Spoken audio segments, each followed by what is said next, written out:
Hello बच्चों, आज जो हमारा टॉपिक है वो गौतम बुद्ध है। बच्चों, गौतम बुद्ध का जन्म 563 ईस्वी कबल मसीह में हुआ और उनकी वफ़ात 483 कबल मसीह में हुई। गौतम बुद्ध का असली नाम सिद्धार्थ था। वो बुद्ध मत के बानी हैं जो दुनिया के मज़ाहिब में से एक हैं। सिद्धार्थ कपिलवस्तु के राजा का बेटा था जो नेपाल की सरहदों के नज़दीक शमाली हिंदुस्तान का एक शहर है। सिद्धार्थ, जिसकी ज़ात गौतम और कबीला शाक्या था, नेपाल की मौजूदा सरहदों के बीच लंबाई के मकाम पर 563 कबल मसीह में पैदा हुआ। 19 बरस की उम्र में इनकी शादी अपनी हम उम्र मामूजाद बहन से हुई। शाही महल में पुरतइश माहौल में इनकी परवरिश हुई। पुरतइश का मतलब यहाँ पर होता है ऐशो अशरत से भरपूर, यानी ऐशो अशरत में उनकी पूरी ज़िंदगी में ऐशो अशरत में उनकी परवरिश हुई, ताकि वो खुद इस माहौल का खोगर नहीं हुए, यानी उनको ये माहौल पसंद नहीं आया। वो बेकुल रहते थे। बेकुल का मतलब है बेचैन रहते थे। उन्होंने मुशाहिदा किया कि बेशतर इंसान गरीब हैं और इस महरूमी के सबब मसलस अब्तलाओं में गरे रहते हैं। क्या सोचते थे? वो ये मुशाहिदा करते थे कि अक्सर जो इंसान होते हैं, वो जो गरीब इंसान जो होते हैं, वो हमेशा बेचैन रहते हैं और हमेशा वो क्या करते हैं, मुसीबतों में घिरे रहते हैं। हत्ता कि अहले सरावत भी अक्सर मायूस और नाखुश रहते हैं। अहले सरावत होता है दौलतमंद, यहाँ तक कि दौलतमंद लोग भी हमेशा मायूस ही रहते हैं। नेज़ हर शख्स बीमारी का शिकार होता है और आखिरकार मर जाता है। सिद्धार्थ ने गौर किया कि क्या कोई ऐसी कैफियत भी है जो इन आर्जी मसरतों से जो भला आखिर मौत और बीमारी से पामाल हो जाती हैं, मरा हुआ और दायमी मसरत के हामिल हो। क्या सोच रहे कि इन्होंने कहा कि क्या कोई ऐसा शख्स भी है जो बीमार, मतलब कोई ऐसी कैफियत है, क्या कोई ऐसी क्या कह सकते हैं हम कि क्या कोई ऐसी ताकत है कि जो इंसान को बीमार करती, मतलब जो इंसान जो होता है हर वक्त बीमारी का शिकार हो जाता है, फिर मर जाता है और मरकर आखिर कहाँ जाता है। उनने इस चीज़ पे खास करके गौर करना शुरू किया। कहते हैं कि इस दुनिया में मतलब जो मसरतें, जो खुशियाँ हैं, वो आर्जी हैं और आखिरकार फिर इंसान क्या होता है, बीमारी की हालत में मर जाता है और मरा हुआ और दायमी मसरत के हामिल हो। मरा हुआ यहाँ पे मरा हुआ का जो मतलब है, मरा होता है खाली, यानी जो इंसान की जो खुशियाँ हैं वो खाली हैं। ठीक है। 29 बरस की उम्र में गौतम ने अपनी अज़दवाजी ज़िंदगी से किनारा कशी का फैसला किया और ख़ुद को सच की तलाश के लिए वक़्फ़ कर दिया। जो वो सोच रहे थे, अब वो इसी की सच्चाई के लिए उन्होंने किनारा कश कर दी, जो इसकी अज़दवाजी ज़िंदगी थी, यानी अपने बीवी बच्चे छोड़ दिए। ठीक है। और सच की तलाश में निकला कि आखिर सच है क्या। वो महल से रवाना हो गए। उन्होंने अपनी बीवी और अपने नावमालूद बच्चे, नावमालूद होता है कि नया पैदा हुआ बच्चा, ठीक है, और तमाम दुनियावी आसाइश को तर्क कर दिया। वो एक मुफलिस योगी बन गए। कुछ अरसा उन्होंने इस दौर के मशहूर योगी उलमा से इल्म हासिल किया। योगी का मतलब होता है कि मजहबी वर्जिश करने वाला है। ठीक है। किसी एक मज़हब को चुना इन्होंने, ठीक है, और योगी उलमा से उन्होंने इल्म हासिल किया। इनके अफकार से मुकम्मल आगाही हासिल हो जाने के बाद उन्होंने इंसान के गैर इत्मीनान बख्श मसाइल के अपने हल वाज़ा किए। ये ख्याल आम है कि इंतहा दर्जे का ज़हन सच के रास्ते को हमवार करता है। गौतम ने खुद भी एक सन्यासी बनने की कोशिश की और कई साल वो फाका कशी और ख़ुद अज़ीज़ी के मराहिल से गुजरते रहे। मतलब उन्होंने बहुत अरसे तक फाका कशी की और अपने आप को तकलीफ़ पहुंचाई। ठीक है। योगी इंसान जो होते हैं वो अपने आप को बहुत ज़्यादा फाके रखते हैं, तकलीफ़ पहुंचाते हैं अपने आप को। ठीक है। आखिरकार इसे अदराक हुआ कि जिस्म को अज़ियत देने से जहन में अबाम पैदा होता है। तो आखिरकार उन्हें ये मतलब ये हुआ कि अगर हम जहन को अज़ियतें यानी तकलीफ़ें देंगे तो इससे हमारे दिमाग में क्या होगा, अबाम का मतलब होता है अदब में एक सनफ़ का नाम है। ठीक है। तो ये अबाम पैदा हो जाएगा। ठीक है। इसीलिए ये रियाजत इन्हें सच के कुर्बत न दे सकी। चनाचा उन्होंने फिर से बाकायदा खुराक लेनी शुरू की और फाका कशी को तर्क कर दिया। खलूत, अकेलापन, ठीक है, खलूत में उन्होंने इंसानी मौजूदगी के मसाइल पर इस्तराक किया।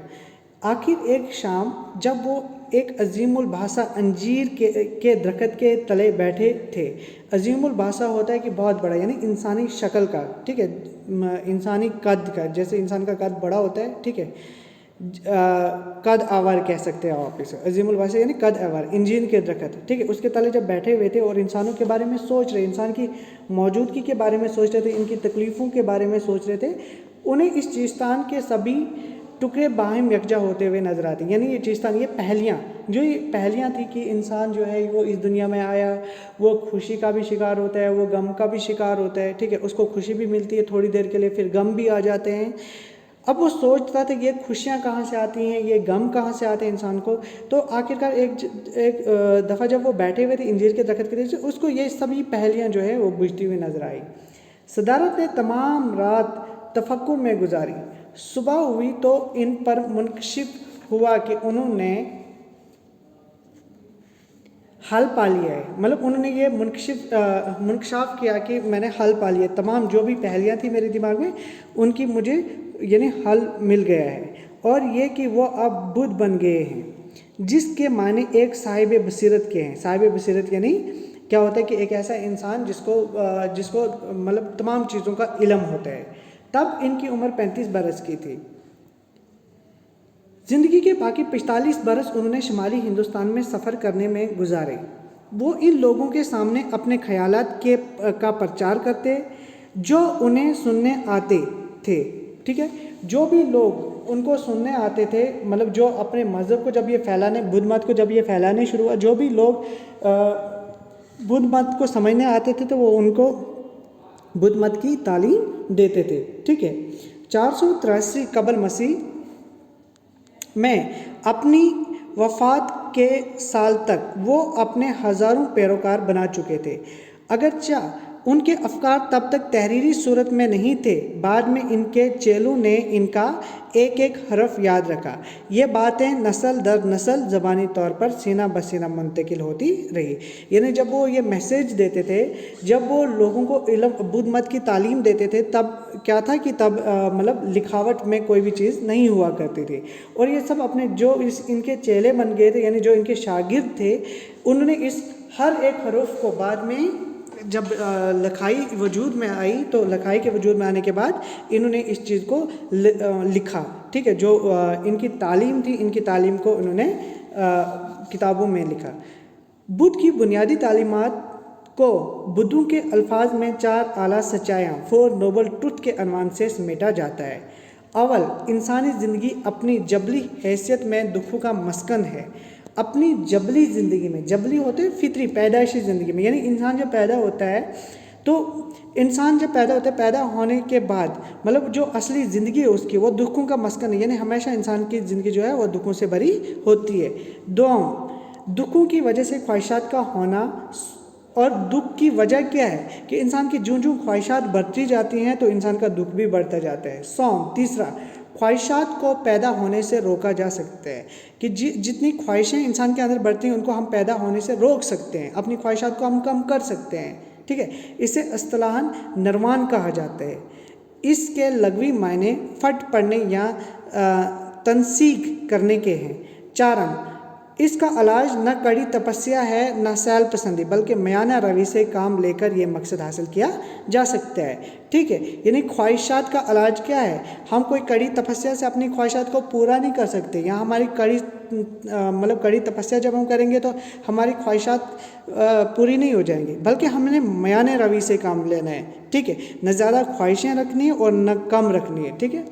اپنے حقائق کی بنیاد بنا کر گوتم نے انسانی زندگی کے لیے 8 رہنما اصول قائم کیے ہیں۔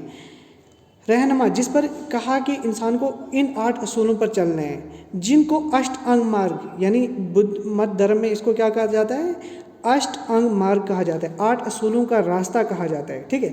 8 اصول یہ ہیں: صحیح علم، یعنی درست نظریہ اور مناسب معاملہ فہمی، یعنی اگر بنیاد درست ہے زندگی بھی درست ہوگی یا درست ہے، ٹھیک ہے، اگر انسان کا جو صحیح علم ہوگا، اگر انسان کی بنیاد جو ہوگی وہ درست ہوگی، انسان کا معاملہ فہمی کا مطلب ہوتا ہے یہاں پہ کہ انسان کی جو سوچ وچار کا مطلب بات کو समझने की सलाहियत जो है, सोचने का जो सलाहियत है, अगर वो दुरुस्त है, ठीक है, और उसकी ज़िंदगी भी फिर दुरुस्त होगी। सही इरादा, दुरुस्त इरादा ही निर्वाण को राह दिखाता है, यानी निर्वाण हासिल होने पर तमाम दुख फना हो जाते हैं।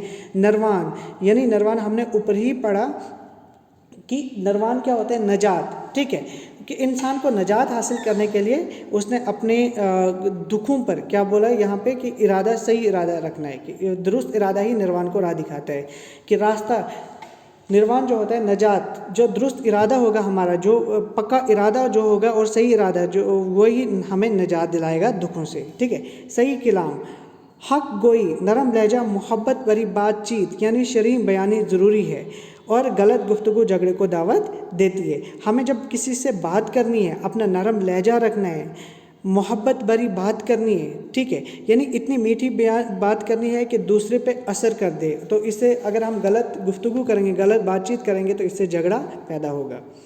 नंबर 4, सही अमल यानी अपनी ज़बान, नज़रिए, हाथ से किसी को तकलीफ़ ना पहुंचाना, चोरी ना करना, गरीबों और बीमारों की मदद करना, बदचलनी से दूर रहना और खिदमत खलक करना। चौथा क्या है कि हमने सही अमल करना है, ठीक है। क्या बोला है इन्होंने, अपनी ज़बान, नज़र, हाथ से किसी को तकलीफ़ नहीं पहुंचानी है, चोरी नहीं करनी है, गरीबों और बीमारों की मदद करनी है, बदचलनी से दूर रहना और खुदा की मतलब खिदमत खलक यानी खुदा की राह में लोगों की खिदमत करनी है, ठीक है। जायज़ व हलाल कमाई यानी मेहनत और ईमानदारी से अपने लिए रोज़ी रोटी कमाना। सही कोशिश, ये कोशिश जारी रखना कि जहन पिरागंदा न हो और इसमें बुरे ख्यालात पैदा न हो। यहाँ पे पिरागंदा का मतलब होता है परेशान, ठीक है, कि हमारा जो हमें कोशिश जारी रखनी और अपने जहन को हमेशा परेशान नहीं रखना और इसी जहन में बुरे ख्यालात पैदा नहीं करने। फिर 7वां है नेक ख्याल, जहन को पूरी तरह बेदार रखना और मुशाहिदे को मजबूत बनाना, ठीक है, पूरी तरह बेदार रखना यानी जागे रखना। हमने जहन को उसी लिए तैयार करना है कि हम क्या कर रहे हैं, कौन से मुशाहिदे कर रहे हैं, ठीक है, और अपने मुशाहिदे को मजबूत बनाना है, ठीक है। उसके बाद 8वां सही गौर व फिक्र, दुरुस्त तरीके से सोच विचार करना और मराकबे के ज़रिए जहन को ठीक समेत में ले जाना। यानी हमने जो अपनी मंजिल रखी है उस मंजिल की तरफ से हमने पहले अपने जहन को हमने फ़िक्र करनी है, सही गौर करना है कि हम जो कर रहे हैं क्या ये ठीक कर रहे हैं या गलत कर रहे हैं, ठीक है। अगर हम ठीक कर रहे हैं तो हमें इसी रास्ते पे अपने जहन को आगे बढ़ाना है। गौतम बुद्ध ने दुनिया के बेशुमार इंसानों पर अपने असरात छोड़े हैं। इनकी तालीमात किसी भी लिहाज से कदीम हिंदुस्तानी फ़लसफ़ा का आधा नहीं थी। गौतम बुद्ध के तसव्वुरात की गहराई के सबब ही बुद्ध मत हिंदुस्तानी हदूद से बाहर तक फैला और इसके फ़लसफ़ा ने कबूल खास व आम की सिंध हासिल की। तो बच्चों ये हमारा टॉपिक जो है ये U3 का टॉपिक है गौतम बुद्ध, ठीक है। इसके जो आपको इसके सवालात के जो जवाबात हैं वो आपको PDF फाइल्स में मिल जाएंगे, ठीक है। तो आपको अच्छे से तैयारी करनी है। खुदा हाफिज़।